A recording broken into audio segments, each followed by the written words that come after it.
সেই দিনটি ছিল আশুরার দিন। হযরত নূহ আলাইহিস সালাম 900 বছর আল্লাহ রাব্বুল আলামিনের পক্ষ থেকে পয়গম্বরী দায়িত্ব নিয়ে স্বজাতিকে দ্বীনের দাওয়াত দিয়েছেন। 900 বছর দাওয়াতি কাজ পরিচালনা করে মাত্র 80-82 জন নারী পুরুষকে দ্বীনের মধ্যে আনতে পেরেছিলেন, মুসলমান বানিয়েছিলেন। নূহ আলাইহিস সালামের কওম এমন কোন জুলুম ছিল না যেই জুলুম হযরতে নূহের উপর করে নাই। এক পর্যায়ে নূহ আলাইহিস সালাম আল্লাহ রাব্বুল আলামিনের কাছে বদদুয়া করে বললেন, রব এদের ফয়সালা আপনি করেন, এদেরকে জমিন থেকে নিশ্চিহ্ন করে দেন। হযরতে নূহের দোয়া কবুল করা হলো। আল্লাহ রাব্বুল আলামিন নূহকে বলে দিলেন, নূহ রে তুমি একটা কিস্তি বানাও অথবা একটা জাহাজ বানাও, অতি সত্তর বিশাল একটা প্লাবন হবে, বন্যা দেখা দিবে, গোটা পৃথিবীকে আমি বন্যার নিচে তলায় দেব। তবে তুমি নৌকাটা এই জন্যই প্রস্তুত করবা, যারা তোমার সঙ্গে ঈমান আনয়ন করেছে তাদেরকে নৌকায় নিয়ে তুলবা। প্রত্যেকটা পশু, প্রত্যেকটা প্রাণী জগৎ থেকে নারী পুরুষ এক জোড়া করে তুমি নৌকায় তুলবা। আমি তোমাদেরকে হেফাজত করব নৌকার মাধ্যমে, আর কাফেরদের চিহ্ন পর্যন্ত জমিন থেকে মুছে দেব।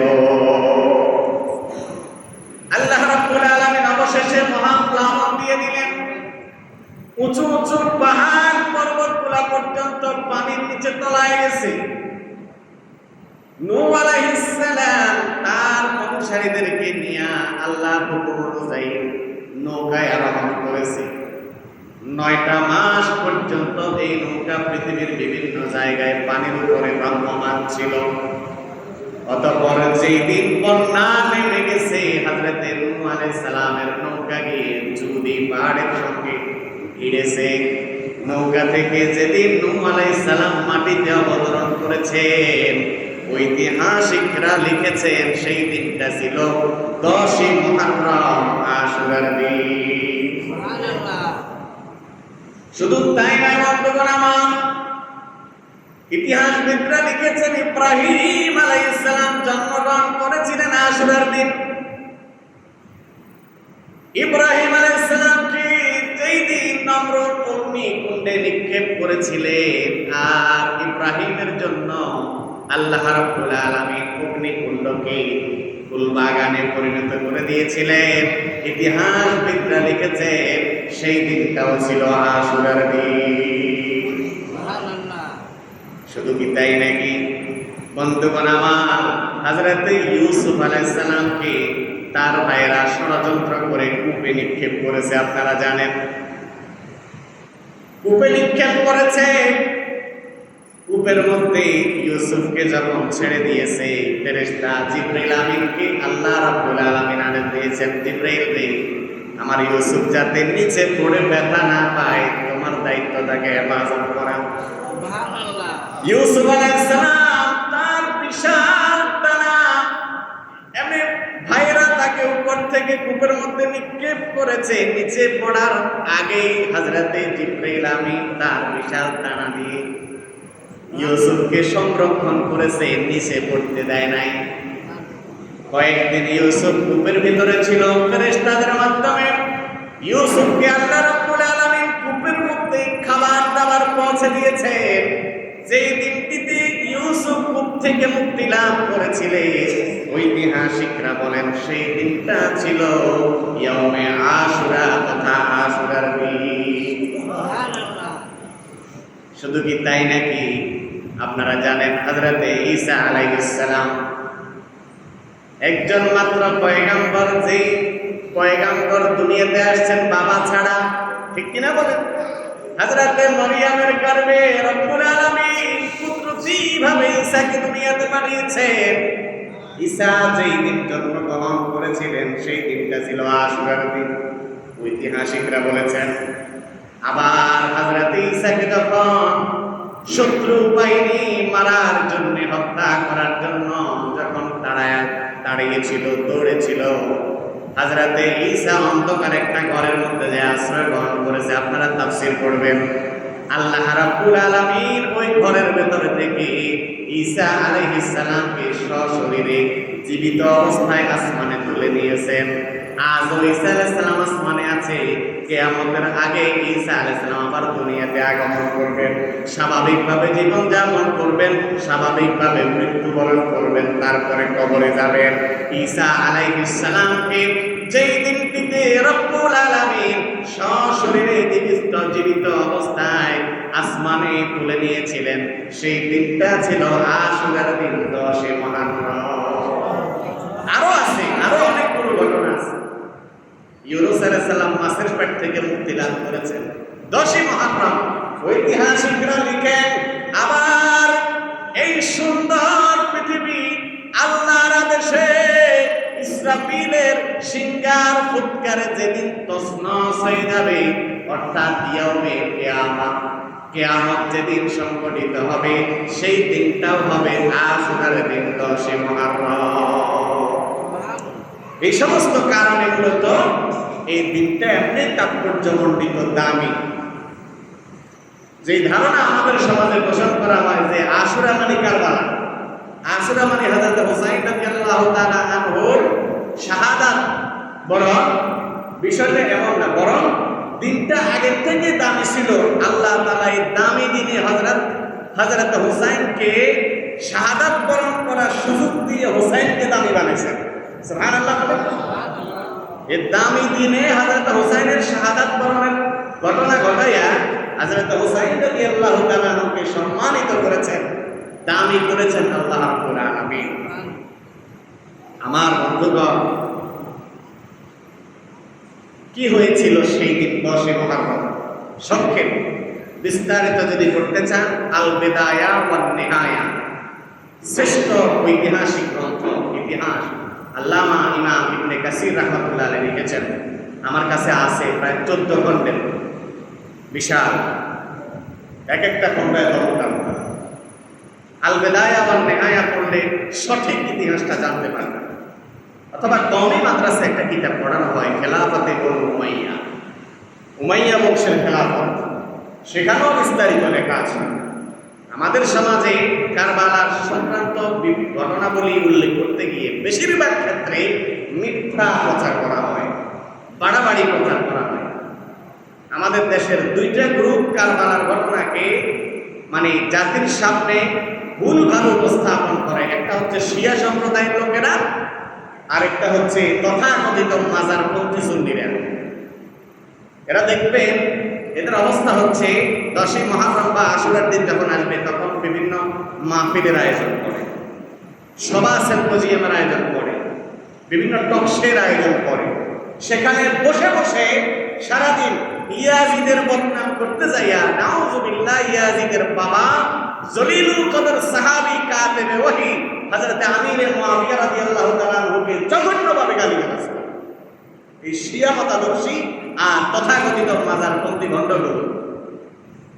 আচ্ছা, মোলায় যদি অন্যায় করে সেটা কি পাপের, সে দায় কি পাপে নিবে? কথা বলেন। হযরত নূহ আলাইহিস সালামের ছেলেরা কি কাফের ছিল না? কথা বলেন। হযরত নূহ আলাইহিস সালামের ছেলে কেনানকে নূহ আলাইহিস সালাম দাওয়াত দিচ্ছে যে, বাবা অতি সত্বর আল্লাহ তাআলা প্লাবন দিবেন, আমি নৌকা বানাচ্ছি, আমার সঙ্গে নৌকা উঠো। লাগবে না, আমি যে পরিমাণে লম্বা, সমুদ্রে দাঁড়াইলে রাজ পরিমাণ পানি হয়, হাঁটু পরিমাণ পানি হয়, আমি যাইয়া পাহাড়ের চূড়ায় দাঁড়ায় থাকবো, প্লাবন আমার কোনো কিছু করতে পারবে না। সেই কেনানকে পর্যন্ত তছনছ করে দিয়েছে। যিনি করেছেন চিল্লায়া বলেন তিনি কি? আল্লাহ। আল্লাহ নাম কইতে কি শরম লাগেনি আপনার? জোরে কোন না আল্লাহ। সবাই বলেন আল্লাহ। আচ্ছা, এখন হযরত লূত আলাইহিস সালামের স্ত্রী ছিল কাফের। জর্ডানের মৃত সাগরের পারে এখনো হযরত লূত আলাইহিস সালামের স্ত্রীর পাথরের মূর্তি আছে, ঠিক কিনা বলেন? কওমে লূতকে ধ্বংসের চিহ্ন হিসেবে এখনো মৃত সাগর জলজ্জান্ত প্রমাণ। আল্লাহ তাআলা দুনিয়াতে কত জালেমকে একেবারে ধূলিসাৎ করে দিয়েছেন কিছু নিদর্শন, জাতির পরবর্তী জমানার লোকদের মানে ইব্রতের জন্য, শিক্ষা অর্জন করার জন্য কিছু বিষয় আল্লাহ তাআলা দুনিয়াতে রেখে দিয়েছে। ঠিক কিনা বল? এখন ভাইরা আমার, এরা ভুলভাবে কারবালার বিষয়টাকে, তবে এটা সত্য, কুখ্যাত ইয়াজিদের ইন্ধনে, হুকুমে, পরোক্ষ হোক আর প্রত্যক্ষ হোক, তার হুকুমে ইয়াজিদের কুফার গভর্নর উবাইদুল্লাহ বিন জিয়াদ হযরত হুসাইন এবং আহলে বাইতে 72 জন মানুষকে শহীদ করেছিলেন। এটা অবশ্যই প্রিয় ভাইয়েরা আমার। ঘটনা হলো, ইমাম হুসাইন রাদিয়াল্লাহু তাআলা ব্যক্তি জীবন অত্যন্ত পরহেজগার ছিলেন। রাসূলের নাতি না, সাইয়্যিদা শাবাবি আহলিল জান্নাহ। খুতবার মধ্যে আমি এই বিষয়টা পড়ি, আপনারা খেয়াল করেন কিনা, সানি খুতবায় হযরত হাসান আর হযরত হুসাইন, এই দুই ভাই জান্নাতের যুবকদের সর্দার, এই কথা নবীজি বলে গেছেন। সুবহানাল্লাহ বলে।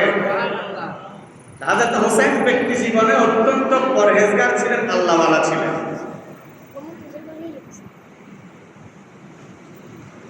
কথা বুঝতে পেরেছেন? এরপরে আমিরে মুআবিয়া রাদিয়াল্লাহু তাআলা আনহু ইন্তেকালের আগেই তিনি তার ছেলে ইয়াজিদকে রাষ্ট্রীয় ক্ষমতা দিয়ে গেছেন। এটার অনেক ব্যাখ্যা আছে কেন দিয়ে গেছেন। অনেকেই বলে উনি স্বজনপ্রীতি করেছেন, উনি পরিবারতন্ত্র কায়েম করেছেন, উনি অবৈধভাবে ক্ষমতাকে চিরস্থায়ী করার জন্য নিজের অযোগ্য ছেলেকে খলিফা বানাই গেছেন। নাউযুবিল্লাহ বলেন। এগুলো আমিরে মুআবিয়া রাদিয়াল্লাহু তাআলার প্রতি অপবাদ, এগুলো বলা যাবে না, কোনো ইমানদার এগুলো বলতে পারে না। আমিরে মুআবিয়া ইয়াজিদকে কেন ক্ষমতা দিয়েছেন বিস্তারিত ইতিহাস পড়বেন। শুধু ছোট্ট একটু কথা বলি, ইয়াজিদের ব্যাপারে অনেক ঐতিহাসিকরা বলেছেন ক্ষমতা পাওয়ার আগের ইয়াজিদ আর ক্ষমতা পাওয়ার পরের ইয়াজিদের মধ্যে আসমান জমিন তফাৎ ছিল। দেখেন না, আমাদের সমাজে, আমাদের দেশে বহুত মানুষ ক্ষমতা পায়, বহুত বড় কিছু হয়ে যায় না, এতে চক্ষু আল উঠে যায়, এতে মানুষের মানুষ মনে করে না। আগে দরবেশ আসিল, ক্ষমতা পাওয়ার পরে এতে নেতা। ঠিক কিনা বলেন? আগে মাজলুম ছিল, নিজে জালেম হয়ে বসে আছে কিনা বলেন? এখন এই অবস্থা আর কি। ইয়াজিদের ক্ষমতা পাওয়ার আগের পরিস্থিতি আর ক্ষমতা পাওয়ার পরের পরিস্থিতির মধ্যে আসমান জমিন তফাৎ। ইয়াজিদের ব্যাপারে অনেক ঐতিহাসিক লিখেছে, সে তার আগের যুগে, আগের ক্ষমতা পাওয়ার আগের সময়ে তাহাজ্জুদ বুঝান ছিল, আল্লাহওয়ালা ছিল, বুজুর্গ ছিল, এরকম কথাও আছে। এখন বাবা তো আর জানে না যে ছেলে ক্ষমতা পাওয়ার পরে এরকম কাজ করবে। ছেলেকে ক্ষমতা দেওয়ার পরে, খেলাফতের দায়িত্ব দেওয়ার পরে বাবা আল্লাহর কাছে হাত তুলে দোয়া করছেন জুমার দিন, আল্লাহ আমি যে ইয়াজিদকে দায়িত্ব দিয়েছি রাষ্ট্রের, যদি এটা আমি দ্বীনের স্বার্থে, ইসলামের স্বার্থে করে থাকি, তাইলে আপনি ইয়াজিদকে সফল করেন। আর যদি আমার মধ্যে ভিন্ন নিয়ত থাকে বা আমি যদি অন্য নিয়তে করে থাকি, তাহলে ইয়াজিদকে ধ্বংস করেন। বাবা নিজের ছেলের লেগে এরকম দোয়া করতেছে। তাইলে হযরত আমির মুআবিয়া যে নির্দোষ, এ ব্যাপারে আর কোনো প্রশ্ন আছে?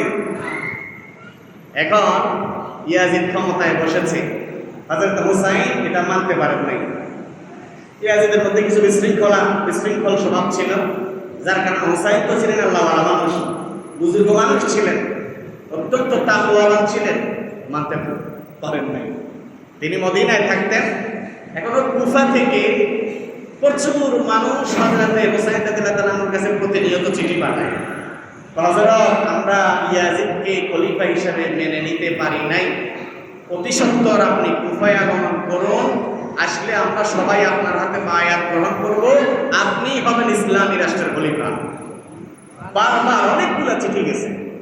অনেকগুলো চিঠি যাওয়ার পরে হযরত হুসাইন রাদিয়াল্লাহু তাআলা তার আপন চাচাতো ভাই মুসলিম ইবনে আকিল তাকে দূত হিসেবে কুফায় পাঠাইছে, কুফার পরিস্থিতি পর্যবেক্ষণ করার জন্য। আসলে কি কুফাবাসী আমাকে চায় নাকি ষড়যন্ত্র আছে? আগে দিয়ে আপনাদেরকে একটা ইনফরমেশন দেই, পুরা কারবালার ঘটনা, এই ঘটনার পেছনে ইহুদিদের ষড়যন্ত্র ছিল। ইয়েমেনের অধিবাসী আব্দুল্লাহ ইবনে সাবা ইহুদিদের নেতা ছিল। এই বদমাইশের প্রত্যক্ষ আর পরোক্ষ ইন্ধনে এত বিশাল দুর্ঘটনা সংঘটিত হয়েছিল সেদিন। যাই হোক, মুসলিম ইবনে আকিল পর্যবেক্ষণ করার জন্য কুফায় আসছে। আসার পরে দেখে যে মোটামুটি পরিস্থিতি হুসাইন রাদিয়াল্লাহু তাআলা আনহুর পক্ষে অনুকূলে। পরিস্থিতি ভালো দেখে যে মেজরিটি পার্সেন্ট হযরত হুসাইনকে খলিফা হিসেবে চায়, ইয়াজিদকে খলিফা হিসেবে মানে না। পরিস্থিতির কারণে মুসলিম ইবনে আকিল ফেরত চিঠি পাঠিয়েছে হযরত হুসাইনের কাছে যে হযরত আপনি আসতে পারেন, কোনো সমস্যা নাই, অধিকাংশ মানুষ আপনাকেই খলিফা হিসেবে চায়। এই চিঠি পাওয়ার পরে হযরত হুসাইন আহলে বায়াতের ৭২ জন সদস্য সহ রওনা করেছে মক্কার দিকে। কুফার দিকে আসবে, আগে মক্কায় আসবে, মক্কা থেকে কুফা। এখন এই ফাঁকে কুফায় নিযুক্ত ইয়াজিদের গভর্নর উবাইদুল্লাহ ইবনে জিয়াদ, তার কাছে খবর চলে আসছে, গোয়েন্দা তথ্য আসছে যে হুসাইনের চাচাতো ভাই মুসলিম ইবনে আকিল কুফায় অবস্থান করতেছে এবং ইয়াজিদের বিরুদ্ধে প্রচারণা করতেছে, হুসাইনের পক্ষে মানুষকে দাওয়াত দিচ্ছে। এই তথ্য পাওয়ার পর উবাইদুল্লাহ বিন জিয়াদ খুঁজে মুসলিম ইবনে আকিলকে বের করে মুসলিম ইবনে আকিলকেও হত্যা করেছে, তাকে যেই লোকে আশ্রয় দিয়েছে তারও হত্যা করেছে।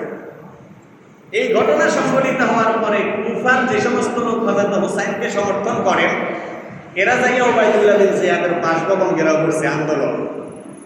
এক পর্যায়ে উবাইদুল্লাহ বিন জিয়াদ রাষ্ট্রীয় বাহিনী দিয়ে এদেরকে দমন করেছে, বর্তমানে করে না, ক্ষমতা টিকে রেখে দমন করে এদেরকে অধিকাংশকে মেরে ফেলছে। যারা আছে এরা ভয় পেয়ে গেছে, এরা দেখলো যে না, ইয়াজিদের বিরুদ্ধাচরণ করা যাবে, সব মানুষগুলো ইয়াজিদের পক্ষে। কিন্তু এই বিষয়টা কি হুসাইন জানছেন? বর্তমান যুগের মতো কি মোবাইল আর টেলিফোন আছে যে সাথে সাথে খবর দিয়ে জানাবে? এই ভাগে হযরতে হুসাইন রাদিয়াল্লাহু তাআলা মক্কায় চলে আসছেন। মদিনা থেকে অনেক সাহাবায়ে কেরাম হুসাইন রাদিয়াল্লাহু তাআলাকে মানা করেছেন, হযরত যাইয়েন না, মনে হয় না পরিস্থিতি এত ভালো হবে। হযরত হুসাইন ওনাদের কথা রাখেন নাই, চলে আসছেন, আত্মবিশ্বাস ছিল ভিতরে। কুফায় আসার পরে হযরত আব্দুল্লাহ ইবনে আব্বাস, আব্দুল্লাহ ইবনে জুবায়ের সহ, আব্দুল্লাহ ইবনে ওমর রাদিয়াল্লাহু তাআলা আনহু সহ প্রসিদ্ধ সাহাবায়ে কেরাম মক্কায় আসার পরে ওনাকে সতর্ক করেছেন, হযরত যাইয়েন না, পরিস্থিতি ভালো মনে হচ্ছে। হযরত আত্মবিশ্বাস নিয়ে রওনা হয়েছেন, কারো কথা শোনেন নাই। পরবর্তীতে যখন শুনেছে যে হুসাইন আসতেছে, ৭২ জন সদস্য নেই, জিয়াদ উবাইদুল্লাহ বিন জিয়াদকে ইয়াজিদ খবর পাঠিয়েছে, এদের গতিরোধ করো, এদেরকে কোনোভাবেই কুফায় ঢুকতে দেওয়া যাবে না। কারবালার প্রান্তরে দুপক্ষ মুখোমুখি, হযরত হুসাইন আর উবাইদুল্লাহ বিন জিয়াদের বাহিনী মুখোমুখি।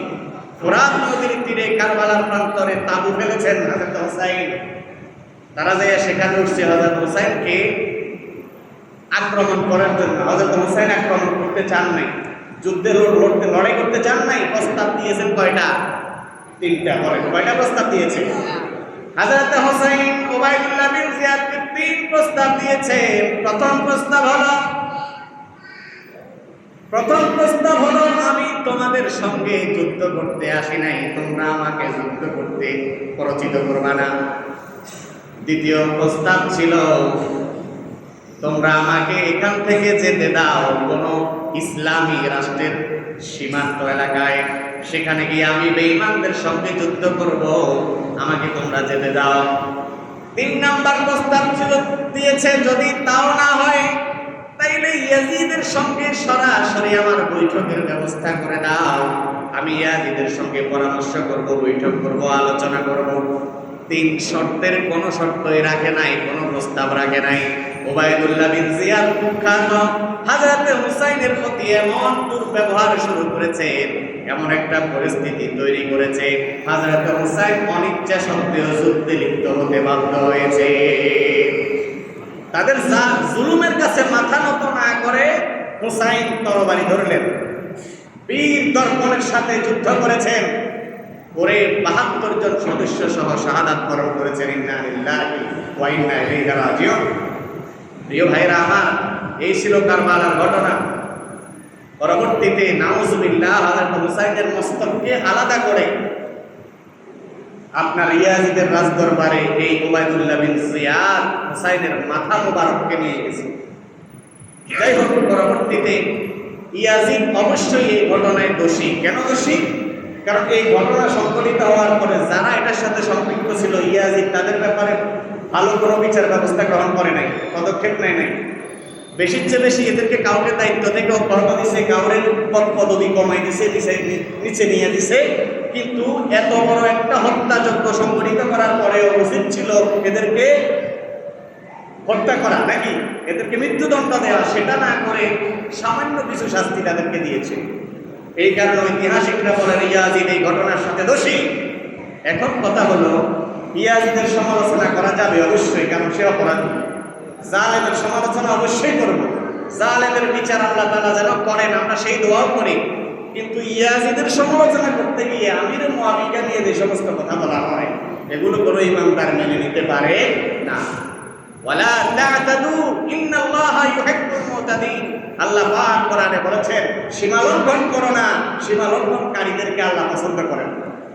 তুমি ইয়াজিদের সমালোচনা, ইয়াজিদকে বলো ইয়াজিদ পাপী ছিল, ইয়াজিদ বদমাশ ছিল, ইয়াজিদ এত বড় হত্যাকাণ্ড সংঘটিত হওয়ার ব্যাপারে সে সহযোগিতা করেছে, তার আদেশ ছিল, সেটা ভিন্ন কথা। কিন্তু ইয়াজিদের বাবা আমির মুআবিয়া তো 40 জন কাতে নদীর একজন, রাসূল করিম সাল্লাল্লাহু আলাইহি ওয়াসাল্লাম অত্যন্ত প্রিয় একজন সাহাবী, 30 বছর খেলাফতের দায়িত্ব পালন করেছেন। সারা পৃথিবীর বিশাল বিশাল এলাকা হযরতে আমির মুআবিয়ার হাতে বিজিত হয়েছে, যেটা ইসলামের ইতিহাসে আর কারো শাসক, কোনো শাসকের হাতে হয় নাই। সুবহানাল্লাহ বলেন। আমির মুআবিয়াকে নিয়ে ষড়যন্ত্র সমালোচনা আমরা করবো না, আমাদের জবানকে হেফাজত করতে হবে। কোন সাহাবীকে নিয়ে ন্যূনতম সমালোচনা করা যাবে না, কারণ সাহাবীরা কারা? রাদিয়াল্লাহু আনহুম ওয়া রাদু আন, যাদের উপর আল্লাহ সন্তুষ্ট তারাও তাদের আল্লাহর উপর কি সন্তুষ্ট। সন্তুষ্টির সার্টিফিকেট সাহাবায়ে কেরামকে দেওয়া হয়েছে। সুতরাং আমির মুআবিয়া একজন সাহাবী, নিঃসন্দেহে ওনাকে নিয়ে সমালোচনা কাম্য নয়। ইয়াজিদের ব্যাপারেও যত মন চায় সমালোচনা করা যাবে, যত মন চায় করা যাবে। আল্লাহ তাআলা আমাদেরকে উত্তম পন্থা অবলম্বন করার তৌফিক দান করুন। আমাকে একটা অনুরোধ করা হয়েছে মাদক সম্পর্কে আলোচনা করার জন্য। আমি ইনশাআল্লাহ আগামী সপ্তাহে চেষ্টা করব, কারণ আমার তো নির্দিষ্ট আলোচনা থাকে আগের থেকে গোছানো। এখন ওই আলোচনার বাহিরে অন্য আলোচনা আনতে গেলে আমার মূল আলোচনাটা গোলাই যায়। কথা বুঝতে